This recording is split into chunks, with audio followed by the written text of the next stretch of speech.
Welcome to Crosswords, the podcast about practical Christianity.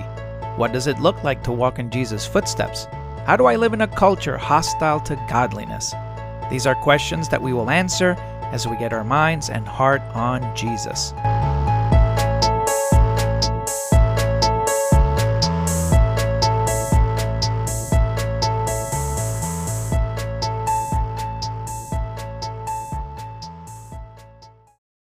Good afternoon, everyone. What a joy, what a joy. Thank you, Mark, for helping us put our minds in the right place of thankfulness. This was a bit of a lesson that was difficult to put together, trying to bring together all the different things that Jesus went through right after the garden and right before his crucifixion. There are some things to note about this whole process, these trials that Jesus endured. The title of the lesson, Behold the Man. This was the exclamation Pilate made somewhat in defense of Jesus when the Jews handed him over to him. It was one of the many things that we're going to find interesting in this account of Jesus' trials in the gospel records. We're going to do a quick review of the process of the trials. It's going to sound very historical. I hope it's of interest to you. Then we're going to focus in on one of the telling conversations that Jesus had with Pilate. We're going to focus on two conversations that John recorded for us. Then we're going to sum it all up and speak about three lessons and applications from all of this. First, let's take a look at a map of how this all went about. We got Jesus being arrested in the Garden of Gethsemane, which is all the way to your right. There's a little circle out there where the garden is right outside the city walls of Jerusalem. So that's where we're picking up the account. Then he was brought to Annas and Caiaphas. And I'm going to get into who they are in a little bit. But that's the first place he was brought to. And it was dark. It was night. We don't know what time, but it was kind of like very, very early in the morning, maybe 1, maybe 2 o'clock in the morning, somewhere like that. Remember, Jesus had been praying almost all night. And so they take him to the house of Annas and Caiaphas. And then they attempt to make a judgment before the Sanhedrin. The Sanhedrin was the Jewish court, like the Jewish Supreme Court. And it was a very unfair trial that they had for Jesus. And then they tried him again in the morning to kind of make it seem more appropriate. Oh, this is the official, but they had already passed judgment on him. Then, since they wanted to condemn him to death, they had to take him all the way to Pilate, to the official Roman court. But Pilate eventually said, no, he's not under my jurisdiction. So he sends him to Herod, and Herod happened to be in Jerusalem at the time. And then Herod was not interested, sending him back to Pilate. And then that's when Pilate arrests him. There's a whole procedure of things that goes on, which I will cover. And then he's taken to Golgotha, which is on the other side, the last place that he goes to Golgotha to be crucified. So basically, to sum it up, Jesus first had a set of Jewish trials, and then he had a set of Roman trials.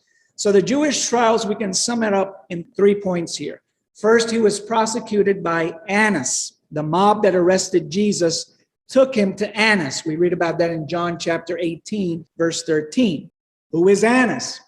Annas was Caiaphas' father-in-law. Who was Caiaphas? Caiaphas was the actual high priest that year. But it was really Annas, though.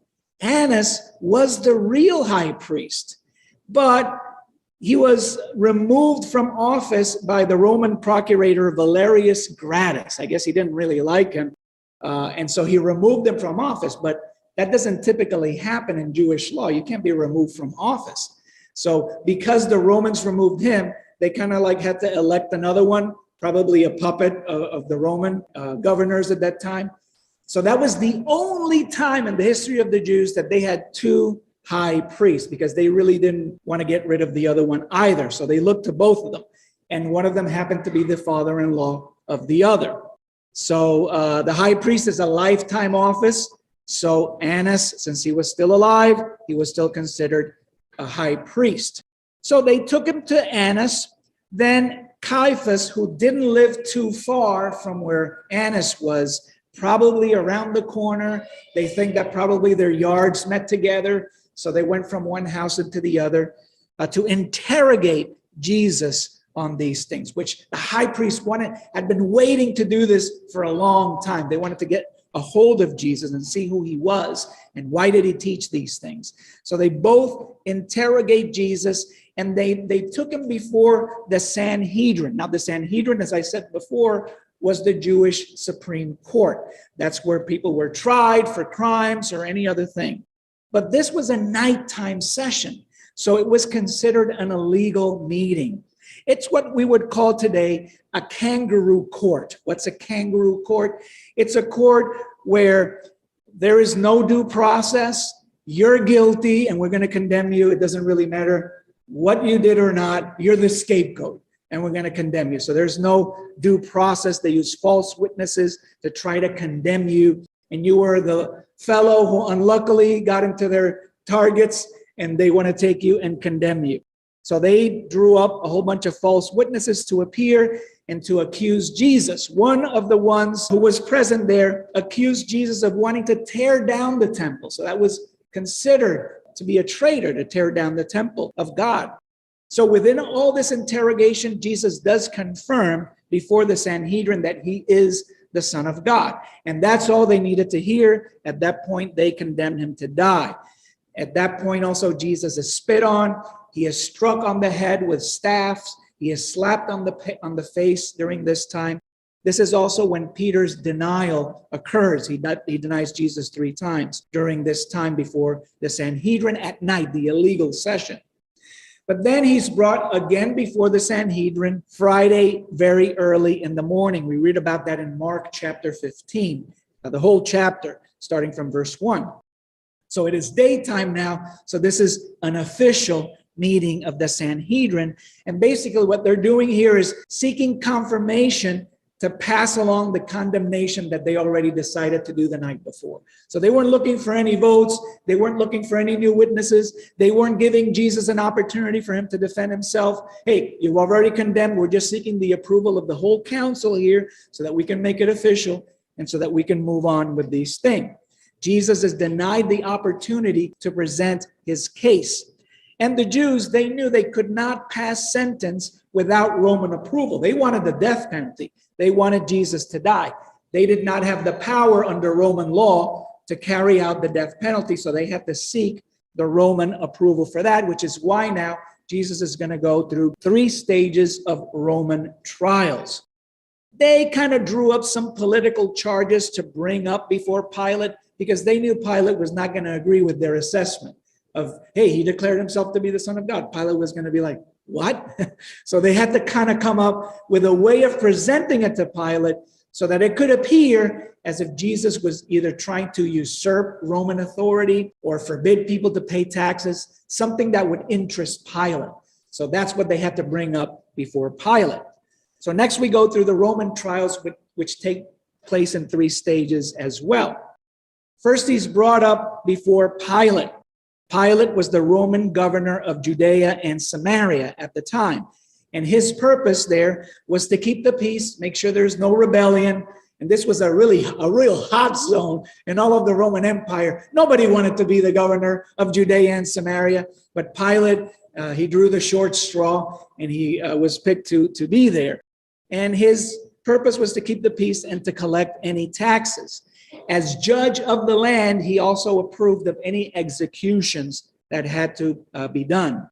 So Pilate goes out. When you read this account in the Gospels, you're going to see that he goes out to meet the Jews. And he's always coming in, he's going in, and he's going out. What was that all about? Why weren't they all together in one place? Well, that's because the Jews did not want to enter the praetorium where Pilate was, where he executed judgment, because they didn't want to be defiled by entering into Gentile territory. Remember, this was right before the Passover. And since they wanted to celebrate the Passover, they said, oh, we don't want to be defiled by going into a Gentile land. As if they, and you can see the hypocrisy right there. Yeah, you're ready to execute an innocent man. You're ready to condemn an innocent man and not let him have due process, but you don't want to get defiled by entering into a Gentile area. A big hypocrisy. And Pilate could read right through that. He's trying to get Jesus off as we read through this. Pilate's first evasion to condemn Jesus was when the Sanhedrin, the high priest, They bring Jesus to him in John chapter 18, verses 29 through 31. Pilate is, well, what's your accusation? What are you accusing this guy for? They thought, oh, well, we don't have to tell you. We're bringing him before you, and we condemned him, so, he needs to be executed. And Pilate was like, no, that's not how we do things. What's your accusation? What are you accusing him of? And then when they tell him, he goes back and says, well, you try him by your own law. This has to do with your law, not with our law, so you try him. But they wanted him to be executed, so they present to him a tougher case. Luke brings this up in Luke chapter 23, verse 2. They say, well, he's a troublemaker. He tries to create a riot among the people, which was a big deal, by the way, in Roman times. He also tells them he forbids people to pay taxes to the emperor. That was another claim they bring up before Pilate. And thirdly, which was true, probably the only true claim, is he claims to be the king. That was probably the only real accusation. And of course, in them trying to bring that, they're trying to set up, well, he's trying to usurp Caesar's role as king. And that was a big deal too before the Romans, right? But Pilate kind of sees through their little scheme. He knows that they're jealous. And as you read through the text of these accounts, it'll actually say that. Pilate knew that they were bringing Jesus to him because they were jealous of him somehow. He was able to detect that. And so Pilate and Jesus speak. Pilate wants to get to know Jesus a little better. He wants to know what's going on. So we read this first conversation he has with Jesus in John 18, 33 through 38. It says, Pilate went back into the palace. Remember, he's going in and out because the Jews didn't want to come in. They were supposed to come in, but they wanted to stay out because they didn't want to be defiled. So Pilate is coming in and out, in and out. So he went back into the palace, called for Jesus, and asked him, are you the king of the Jews? Jesus replied, did you think that of yourself, or did others tell you about me? Pilate answered, am I a Jew? Your own people and the chief priests handed you over to me. What have you done? Jesus answered, my kingdom doesn't belong to this world. If my kingdom belonged to this world, my followers would fight to keep me from being handed over to the Jews. My kingdom doesn't have its origin on earth. So Pilate asked him, so you are a king? Jesus replied, you're correct in saying that I am a king. I have been born and have come into the world for this reason, to testify to the truth. Everyone who belongs to the truth listens to me. Pilate said to him, what is truth? After Pilate said this, he went out to the Jews again and told them, I don't find this man guilty of anything. So you can see that Pilate, it seems like he's trying to help Jesus. So it does tell us something, that they didn't just do this on a whim. Apparently, they really tried to investigate things as best as they could. And Pilate doesn't seem to be a pawn here of anybody. He's really trying to get down to the bottom of things. It seems right on the outside that he's trying to find exactly what is he guilty of. I'm not just going to condemn an innocent man. He really wanted to get to know what was going on. It seems he's trying to help Jesus. And Jesus, what he's doing here, even though Jesus is the man standing on trial, he's the condemned man. He's the man who should be trying to be saving his own life. Jesus is really just providing Pilate an opportunity for him to come to the side of truth by speaking about the truth, by speaking about his kingdom. He's offering him a chance to change his life, to change the course of his life. Pilate's verdict, I find no guilt in Jesus. But the Jews are all stirred up by this. They don't want to hear that. They don't want to accept this verdict. And Pilate, he's in a tough position. Let me be clear. I'm not trying to defend Pilate here. I'm just trying to provide a picture of perhaps what was his mental, his emotional condition. I want you to relate to someone being in this tough position between a rock and a hard place. You know that these people are jealous. You know they're going to condemn an innocent man. But on the other hand, you don't want to riot, because that's where it was going. He didn't want to antagonize the Jews because he doesn't want to cause a riot and be blamed for it and be removed from being governor of Judea and Samaria, even though he didn't like it. But it must have been a nice position for him because that's where he was. He had already declared Jesus innocent. So he doesn't want to go back on his word. So this is also a smart move on his part. He's like, well, I don't want to double speak, say that he's innocent and then say that he's guilty, because that's not going to look good for him either. This is a political situation as well for Pilate. So he comes up with a plan. He passes the buck, as we typically see, right? People do. He finds out that Jesus is a Galilean. So lo and behold, Herod is the king of Galilee. That's his jurisdiction. And Herod happened to be in Jerusalem. So he sends him to Herod. And that's where we go to the second stage. It's a good political move by Pilate. He wants to network with Herod. Apparently, Herod was very, very influential. When you read about the history behind this, Herod was much more influential than Pilate himself. He was much more well-known. And Herod was glad to see Jesus. Herod always wanted to see Jesus. He didn't want to hear Jesus. He wasn't interested in what Jesus had to say. He just wanted a magic show. He wanted Jesus to perform some kind of miracle for him. He wanted to be entertained. He had heard all these things that Jesus was doing, and that's what he wanted to see. But as you know from the accounts, when Jesus is before Herod, he doesn't say a thing. He remains silent.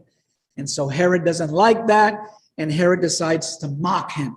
And we read about that in Luke chapter 23, verse 11, where they put a cape on him, they put a mock crown, they pay homage, they bow down, and then he sends Jesus back to Pilate. And after this, we read in the accounts of the gospel that Herod and Pilate became friends after this. What will Pilate do with Jesus? We do sing a song, don't we, at times, what will you do with Jesus? Which includes parts of this account. Because Pilate didn't want to deal with Jesus and sends him away, hopefully to get this off his back. But Jesus keeps coming back to him. And so the question is, what will you do with Jesus? What's Pilate going to do with Jesus? He can't ignore him. Frankly, who can ignore Jesus? Weren't the Jews and the Sanhedrin, all of them trying to get Jesus away from them? Wasn't that an attempt of what they were doing, trying to ignore Jesus, trying to get him to go away somehow because they didn't want to hear his message? They didn't want to see him. At one point, they even wanted to kill Lazarus, as if killing Lazarus would undo the miracle Jesus did that raised him from the dead. They just really didn't want any reminder of who Jesus really was before him. And that's how some people are in our society today, right? They want to eliminate any trace of them being reminded of Jesus. Why? Why is that? After all, Jesus came to die for us, to love us. Why would somebody want to ignore Jesus? Why would somebody want to pass him along or undo the things that he was trying to do? That really just speaks to our guilty conscience right there. Pilate pronounces Jesus not guilty again. This is the third time Pilate declares Jesus not guilty before the Jews. We read about that in Luke 23, verse 16. However, he adds something else this time. He proposes a punishment. He's trying to negotiate with the Jews. So he doesn't want to kill Jesus. He doesn't want to give in totally. So he's trying to come to a consensus with the Jews. What if I punish him for you? What if I teach him a lesson? I'll have him flogged, and then we'll set him free. We'll teach him a lesson. What do you think? And he's caught between a rock and a hard place. This tells me that, the guy had a conscience. He wasn't just trying to do their bidding and then move on with the day. He apparently had a conscience. And plus, we're going to read later on that his wife comes out and tells him that she had a dream about Jesus, and that scared him even more, put a little bit of the fear of God in him when he found that out. So this scourging that Pilate proposes, we can call it a scourging, we can call it a whipping, we can call it a flogging, and we know what that entails, right? I mean, that's one of the things that we share with other people in the Love of God study. We've gone over that so many times. If you watch the movie The Passion of the Christ, very graphically, it shows you what a scourging involves. And so when we read about this account and this scourging that Pilate proposed to the Jews, if that really happened, we don't know if it happened or not. We know that he was eventually scourged, but he might have gone through that twice, is what I'm telling you here. When we try to reconcile the historical records, this scourging that he proposes, and remember, he's doing so in view of releasing Jesus. So it was not a scourging prior to crucifixion. We're talking about two different things, because later when Jesus is condemned and he's going to be crucified, that entailed being flogged first, right before the crucifixion. So what I'm trying to tell you here is that he might have gone through a scourging twice. One that is a light scourging, sort of like as a punishment, because Pilate wanted to set him free. But then when he was condemned, he went through the more severe one prior to crucifixion. That's something that I learned in researching this out. And it's at this point, after that flogging, that Jesus is mocked by the soldiers, as we read in John chapter 19, verses 2 and 3, where they place a crown of thorns on his head. They put the purple robe on him. They slap him on the face. They beat him with the sticks, and they mock him. And it's at this point, after he receives this light scourging, and the soldiers have mocked him, he has the crown of thorns, that Pilate goes outside again, and he tells the Jews, I'm bringing him out to you to let you know that I don't find this man guilty of anything. And Jesus went outside. He was wearing the crown of thorns and the purple cape. And Pilate said to the Jews, behold the man. And he presents the king, the man, before them. What is he trying to say? Look, here's the man. What is he trying to say with that expression? To me, when he says that, he's just trying to say he's just a man. You're scared of this guy? Somehow this guy intimidates you? He bleeds just like anybody else.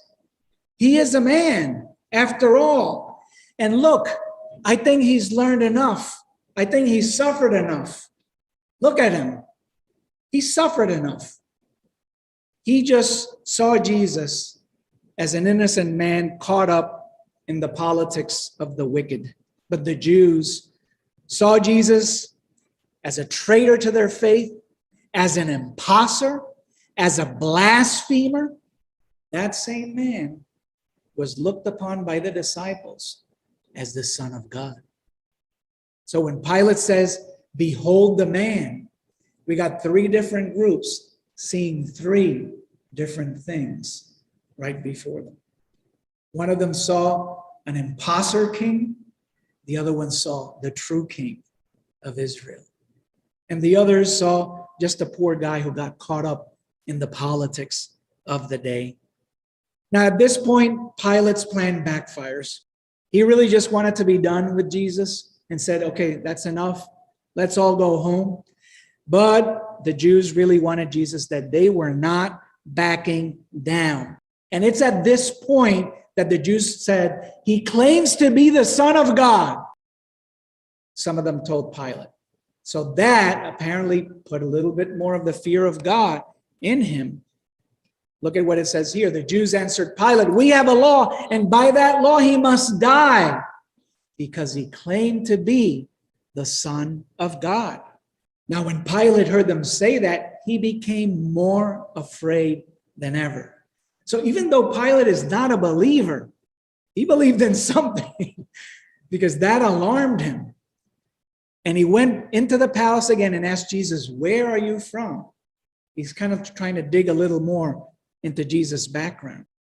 But Jesus didn't answer him. So Pilate said to him, aren't you going to answer me? Don't you know that I have the authority to free you or to crucify you? Jesus answered Pilate, you wouldn't have any authority over me if it hadn't been given to you from above. That's why the man who handed me over to you is guilty of a greater sin. And we're going to examine that statement a little later. What does he mean? The man who handed me over to you is guilty of a greater sin.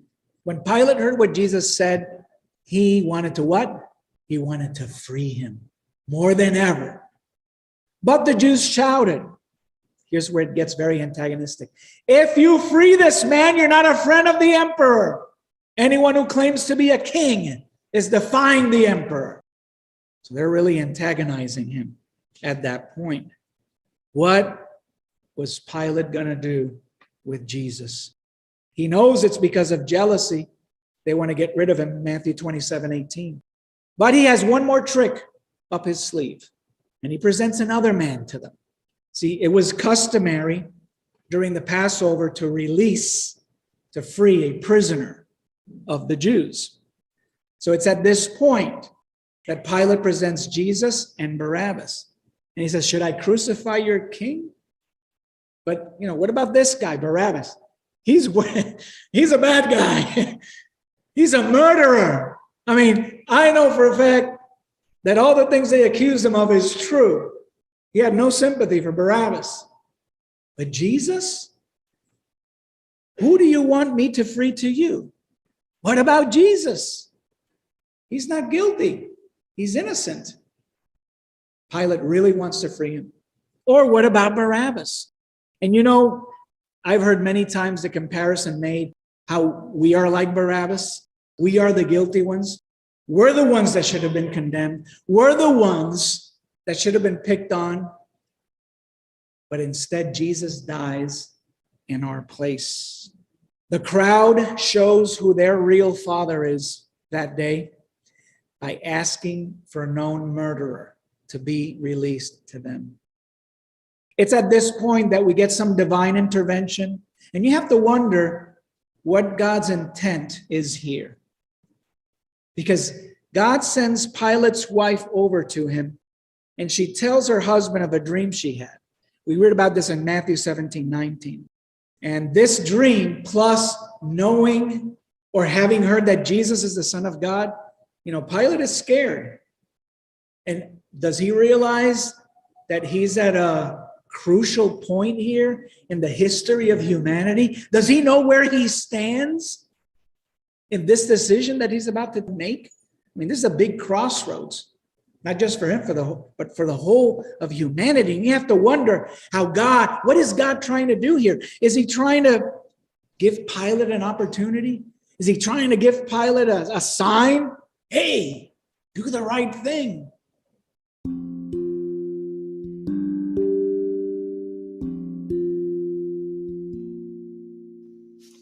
If you like this podcast, please show your support by clicking on the support link on my Anchor FM profile. You will find the link listed in the description of the podcast on your favorite podcast app. With your support, I will continue to produce authentic Christian content as the Lord allows me to do.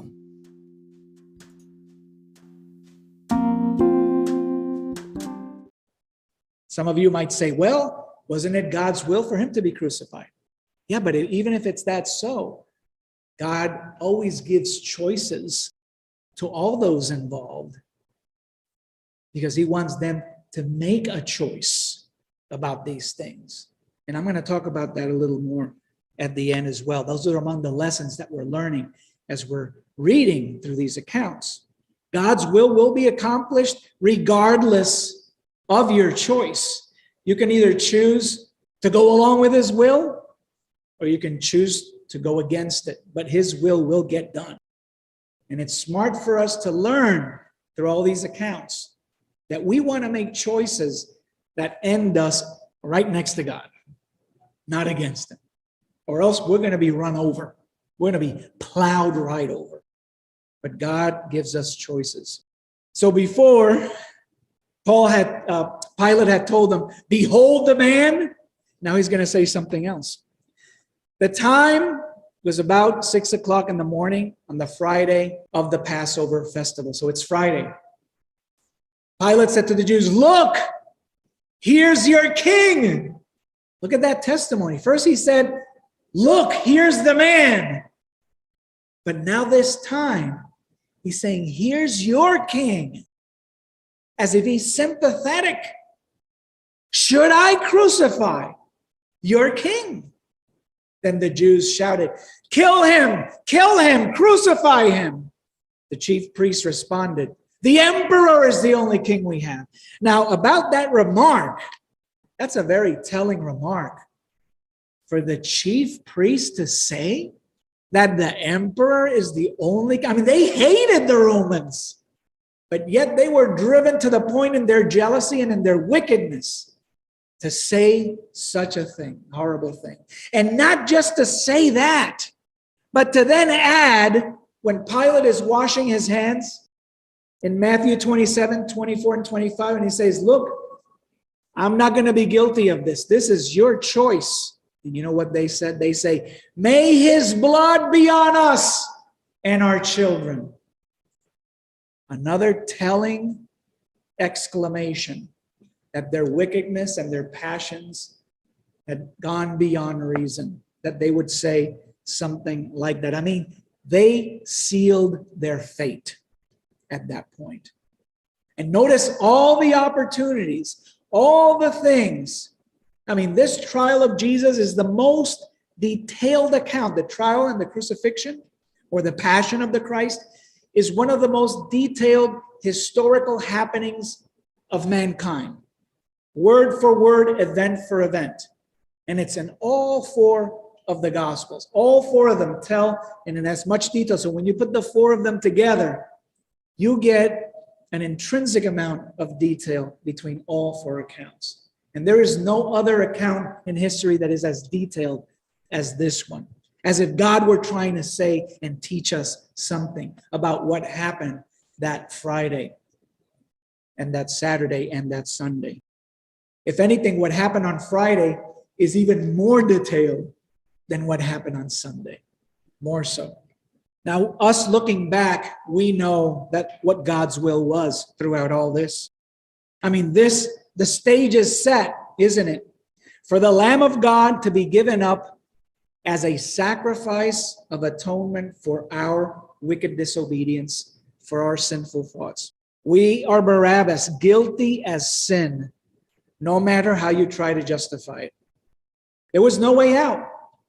No way out, except by the way of the innocent one we named Jesus, the man, the king, who willingly took up our punishment so that now we can live forever. There is a lot to be thankful for, like Mark said.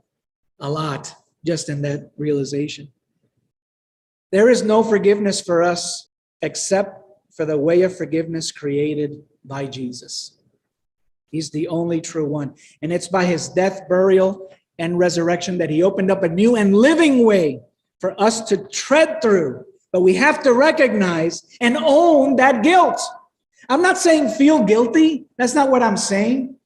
We're not people in the world who go around moping, oh, I'm so guilty, I'm so bad. No, quite the opposite. We're free and forgiven. But we are so because we recognize how wicked we have been and that there is still wickedness in there. But we're not chained to it anymore. We're free from it. That's the beauty. That's the thanksgiving.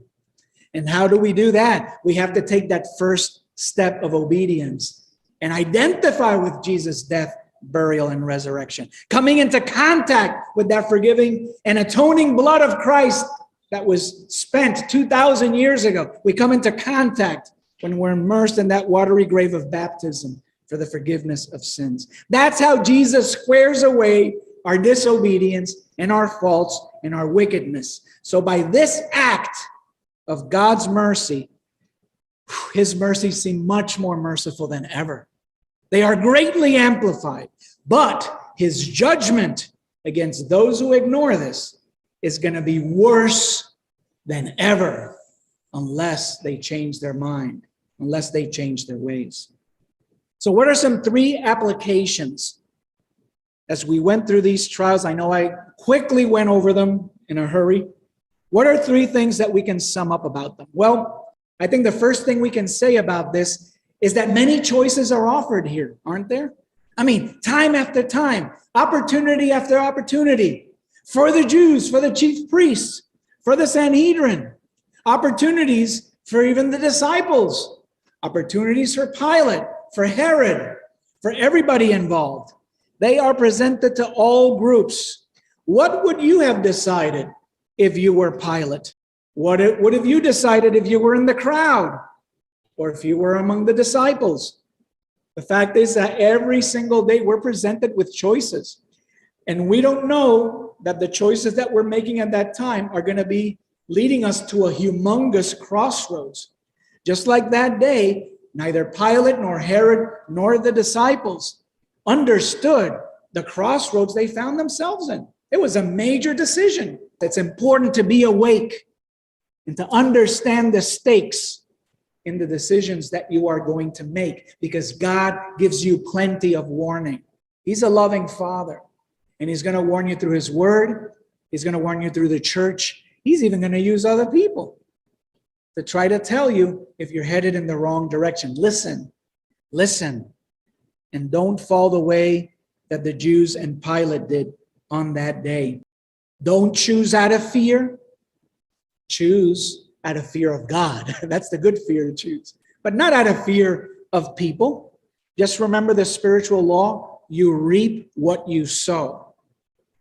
Once you've made a choice, don't complain of the results that you're reaping because of the bad choice you made. That's a spiritual law. There is no such thing as karma, by the way. I know that's a popular belief out there. But there is one who judges the living and the dead. He is karma. And you will reap what you sow. Second lesson, who has the greater sin? This is the second application that we could derive from these trials of Jesus. Jesus said Caiaphas had the greater sin. He told Pilate, the one who handed me over to you has the greater sin. Greater even than Pilate's. What does this tell us? Well, this is all about responsibility. God has given each of us different measures of responsibility. Sometimes He does it by different talents and abilities that He gives you. Sometimes He does it by different responsibilities according to the faith, according to the measure of faith that you may have. And He gives you these things so that you can make the right choices with them. This is closely tied with choices. God equips you. If you have a lot of talents, if you're the 10-talent guy, then guess what? God's going to demand more from you. If you're the 1-talent guy, and if you don't use that talent right because you made the wrong choices, even what you have will be taken away.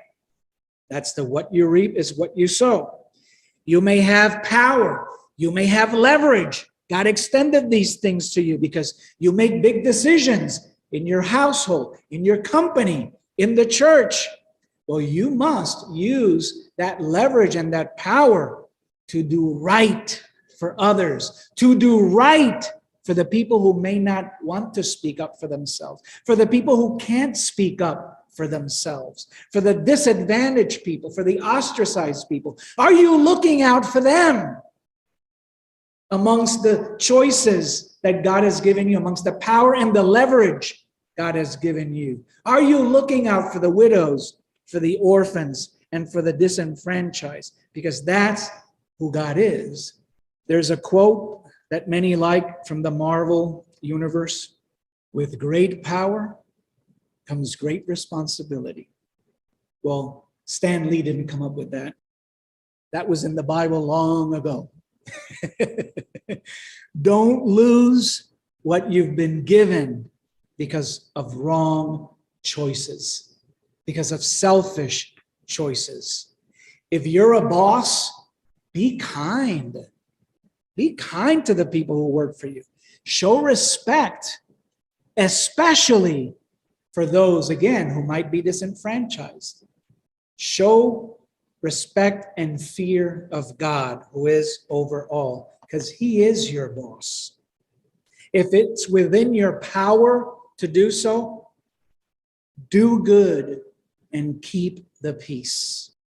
My third point here, no excuses. Excuses don't change your guilt. Pilate tried to get away from his guilt by making this show, hey, I'm washing my hands.